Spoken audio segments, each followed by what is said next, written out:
I just packed one bag, walked to my car, and sat in the driveway for a full 10 minutes before I even turned the key. Not because I was second-guessing myself. I was done second-guessing. I sat there because I needed a moment to feel it. The quiet, the cold air coming through the cracked window. The fact that for the first time in 3 years, I didn't have to explain where I was going or why. Let me back up. My husband and I met at a work happy hour in the fall of 2020. I know, pandemic era, not exactly ideal timing for romance, but there we were, standing 6 feet apart with our plastic cups of cheap Pinot Grigio, and something clicked. His name was Aaron, 34, newly relocated from Phoenix, worked in logistics. He was funny in that dry, understated way that doesn't perform for the room but lands perfectly when you're actually paying attention. He was the kind of man who remembered what you said 3 weeks ago and brought it up again like it mattered. I liked that about him. I liked a lot of things about him in the beginning. We dated for 8 months before he told me he had a son. Ethan. Wait, I'm not supposed to use that name. His son's name was Cooper. 7 years old, bright kid, big brown eyes, obsessed with dinosaurs. Aaron shared custody with his ex, Gwen. They'd been divorced for 2 years by the time I came into the picture. Aaron told me the divorce was mutual, civil, amicable. His exact word, amicable. I should have asked more questions about what amicable meant to him. We got engaged in the spring of 2021. Moved into a 2-bedroom in Tempe. Life was good. Busy, a little tight financially, but good. Aaron had recently been laid off and was picking up contract work while he figured out his next step. I was a senior account manager at a marketing firm, pulling in around $78,000 a year. We sat down together, made a budget, agreed on how bills would be split. He was going to cover utilities and groceries. I would handle rent and car insurance. Simple, workable. Or so I thought. What actually happened was that Aaron's contract work was inconsistent at best and non-existent at worst. By month 3 of living together, I was covering most of everything. He had a lot of ideas, a podcast, a dropshipping business, a real estate course he wanted to take. None of them materialized. What did materialize was a routine. He'd get Cooper on weekends. They'd watch football, build Legos, eat cereal for dinner. He was a good dad. I can say that honestly. He was a better dad than he was a partner. His mother, Donna, lived 40 minutes north of us in Scottsdale. She was a retired school administrator with strong opinions about everything and the confidence to share them without being asked. She had a way of smiling at you while saying something that landed like a small knife between your ribs. Oh, you're still doing marketing? I thought you were looking for something more stable. That kind of thing. Aaron thought she was just direct. I thought she was calculating. We were probably both a little right. Gwen was the wrinkle I never quite figured out how to iron. She and Aaron talked more than I expected, co-parents to talk. Not just about Cooper, about her job, her car trouble, her landlord. Aaron would take the call in the other room, and when he came back, I'd ask how Cooper was doing and he'd say good and change the subject. I told myself it wasn't my business. I told myself it wasn't insecure. I repeated that to myself enough times that I almost believed it. The first Christmas after we got married, we'd had a small courthouse ceremony in April 2022. Just the two of us and 2 witnesses. Aaron's mother hosted a big dinner at her house. His sister, his brother-in-law, a couple of cousins, Donna's friends from her book club, and Gwen. I found out Gwen was coming the morning of. We were in the kitchen. I was making coffee. Aaron was on his phone.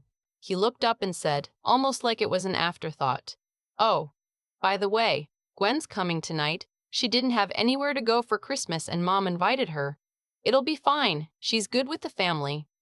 I set my mug down. I said, "When were you going to tell me?" He said, "I'm telling you now." I said, "Aaron, it's 9 in the morning and dinner is at 6. He said it wasn't a big deal. That Gwen was Cooper's mom. That it was good for Cooper to see his parents get along. That his family loved her and it would be weird and hurtful to exclude her. That I was being sensitive. That word. Sensitive. He used it the way people use it when they don't want to take responsibility for your feelings. Just repackage them as a character flaw and hand them back to you. I asked if his mother had told him to invite her or if he'd done it himself. He didn't answer that. I got dressed, we drove to Scottsdale, and the whole 40-minute ride I sat with my hands in my lap and looked out the window. Aaron turned on a podcast. He didn't say anything. I didn't either. Sometimes the silence between two people tells you more than any argument could. Donna's house smelled like pine and cinnamon and something roasting in the oven. She hugged Aaron at the door, kissed Cooper on the head, and gave me a tight smile that didn't reach her eyes. "Glad you could make it," she said, like I had a choice. Gwen was already there. She was sitting in the living room with Aaron's sister, laughing about something. She was pretty in an effortless way, the kind of woman who looks like she woke up like that.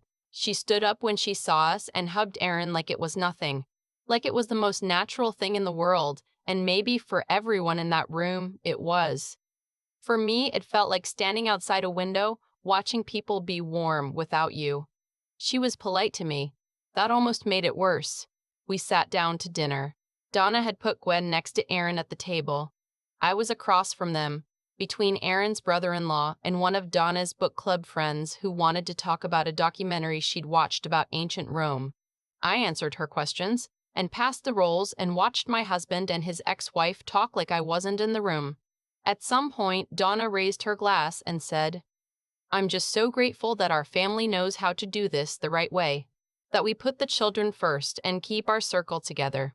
She looked at Gwen when she said it. She looked at me when she finished.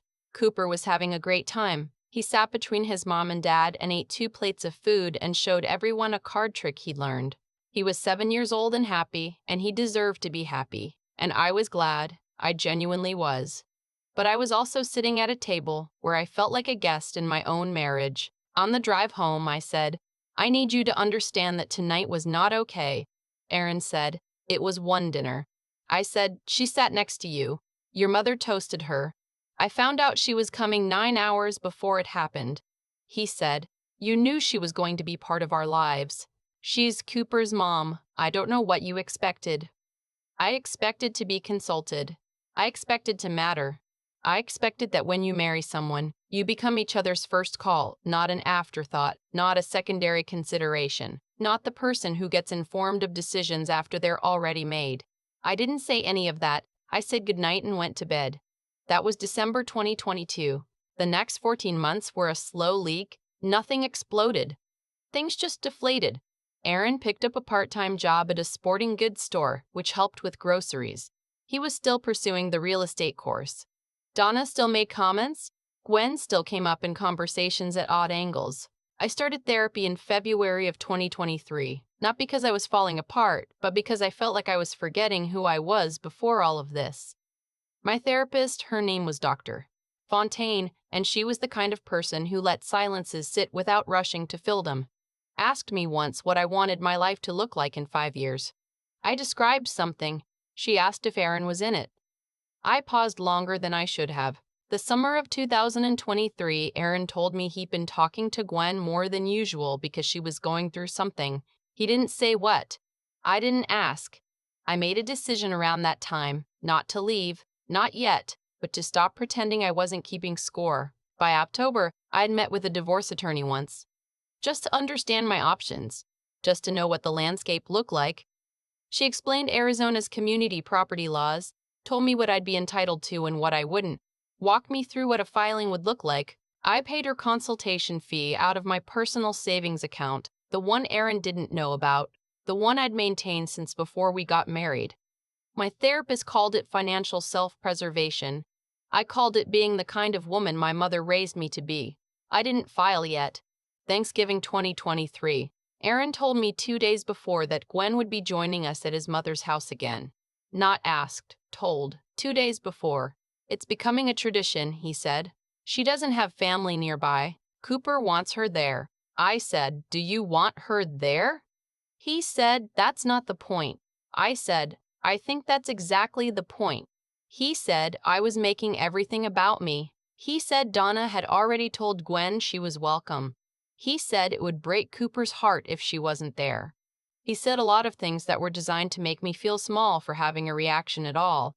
I went to bed that night and lay in the dark for a long time. Not crying, just thinking, the kind of thinking that feels like sorting through a drawer you've avoided for too long.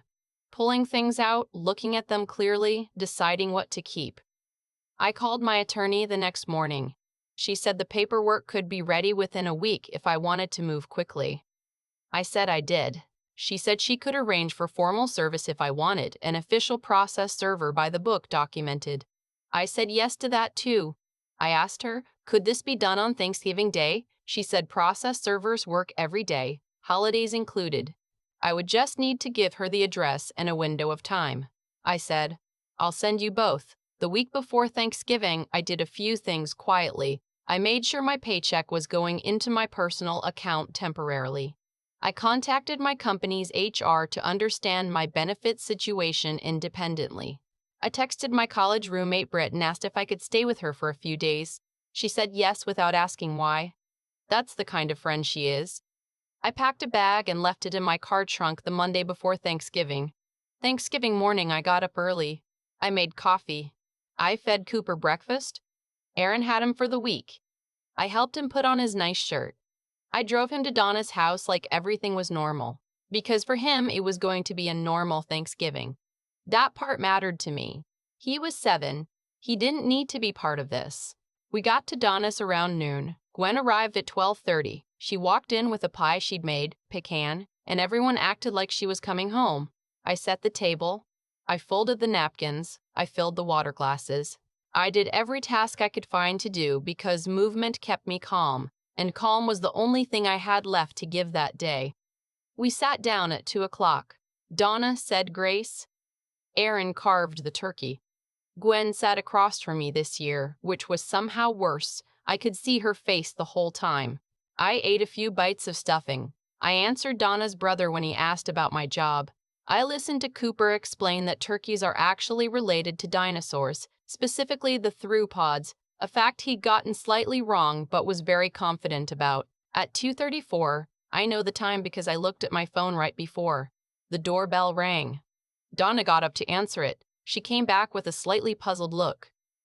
There's someone at the door asking for Aaron, she said. Aaron pushed his chair back. He went to the door. I stayed at the table. I looked at my plate.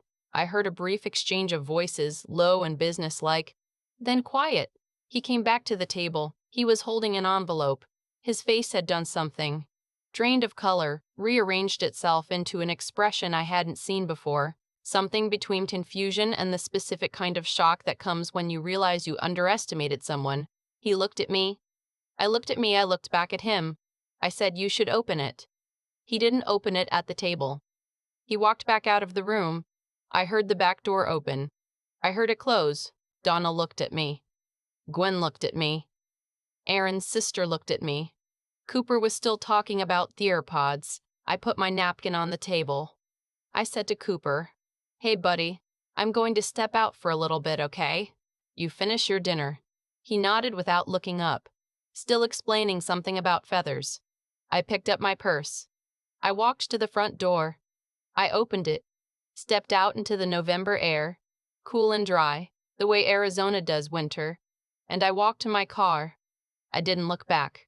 Not because I was being dramatic, because there was nothing left to look at. I sat in the driveway for a few minutes, the kind of quiet that isn't peaceful yet, but isn't painful anymore either. Just clear. I texted Britt on my way. She sent back a single heart. I started the engine.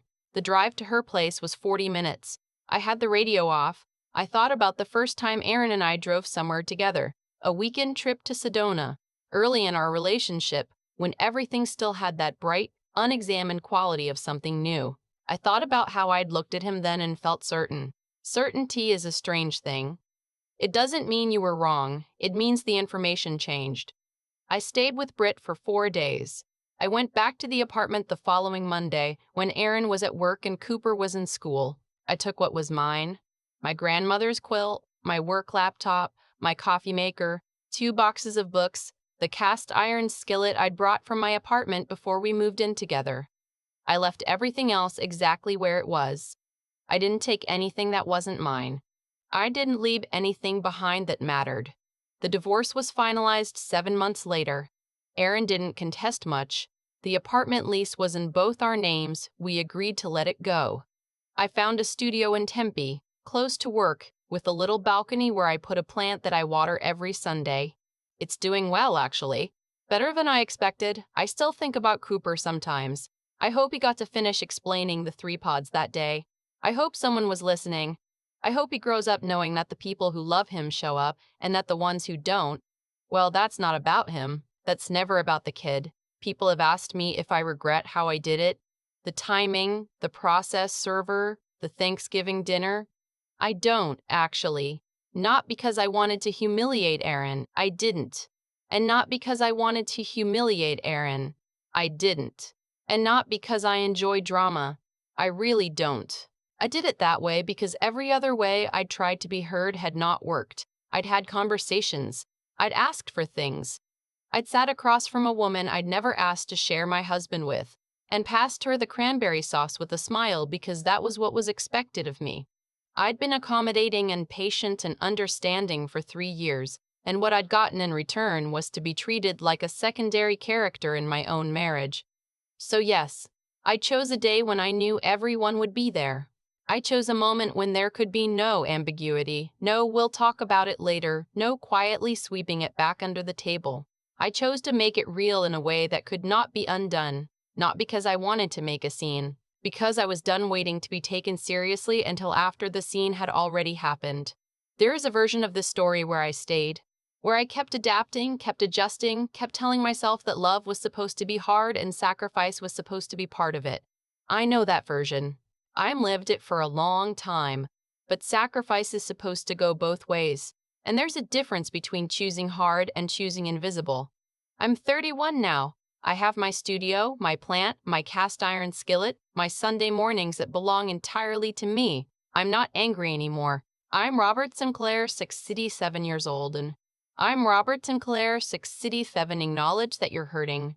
But anger is expensive to carry, and I've gotten better at traveling light. What I kept instead of the anger was the thing I relearned that November afternoon in a driveway in Scottsdale, that I already knew my own worth. I'd just spent 3 years letting other people's certainty override mine. I won't be doing that again. I keep coming back to that driveway, not the dinner table, not the doorbell, not the look on Aaron's face when he understood what was in that envelope. The driveway. Sitting in my car in a November cold, the engine running, nobody watching. That's the moment I think about most, because that's when I knew I hadn't broken. I just finally stopped pretending a fracture was fine. There's something people don't tell you about staying too long in the wrong place. It doesn't happen all at once. It happens in small surrenders. You stop mentioning the thing that hurt you because last time you mentioned it, you were told you were being sensitive. You fold the napkins and fill the water glasses and smile across the table at the woman your husband forgot to mention was coming, and you do it gracefully, because graceful is what's expected of you. And slowly, without realizing it, you start to believe that your discomfort is the problem, that if you were better, more flexible, more understanding, the thing that's wrong would somehow become right. I was not a perfect wife. I know that, but I was an honest one. I paid the bills, I showed up. I tried to build something real with a man who kept treating our marriage like a detail he'd get to later. What I understand now, and I wish I'd understood sooner, is that how you treat people is a choice you make every single day. Aaron chose, repeatedly, to inform rather than consult, to accommodate everyone's comfort except mine, to call my pain sensitivity instead of calling it what it was, a signal that something needed to change. Those were not accidents, they were a pattern. And patterns, if you're paying attention, tell you everything you need to know about where things are headed. I paid attention, maybe later than I should have, but I did. The attorney, the savings account, the bag in the trunk, none of that was cruelty. It was clarity. It was what happens when someone who has been dismissed long enough finally decides to take herself seriously. I didn't serve those papers to humiliate Aaron. I did it because every quiet, reasonable conversation I'd tried to have had been absorbed and deflected without consequence. I needed something that couldn't be deflected. Something real, on paper, with a witness. That's not bitterness. That's just knowing when words have stopped working. Donna used to make me feel like I was auditioning for a role that had already been cast. What I've learned since, what I believe with more conviction now than I did then, is that you cannot earn your way into being valued by someone who has already decided you're replaceable. You can be patient, you can be generous, you can show up with grace every single time. And if the other person isn't choosing you back, all that grace just disappears into a room where nobody's keeping count. You have to keep count. Not out of pettiness, out of honesty. You have to be honest enough with yourself to know the difference between a hard season and a wrong direction. Brit texted me a heart when I said I was coming. One heart, no questions. That's not a small thing. That's someone who paid attention to me when I forgot to pay attention to myself. I'm 31. I have a studio apartment with a balcony and a plant and Sunday mornings that belong to nobody but me. I'm not where I thought I'd be at this age, and I'm more okay with that than I expected.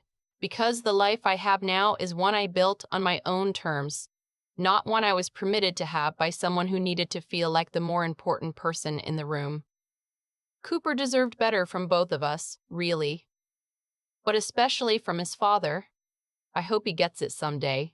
I hope he grows up watching the adults around him make choices that are honest and kind, and that when the two conflict, they choose honest first, because kindness without honesty is just performance. I'm done performing.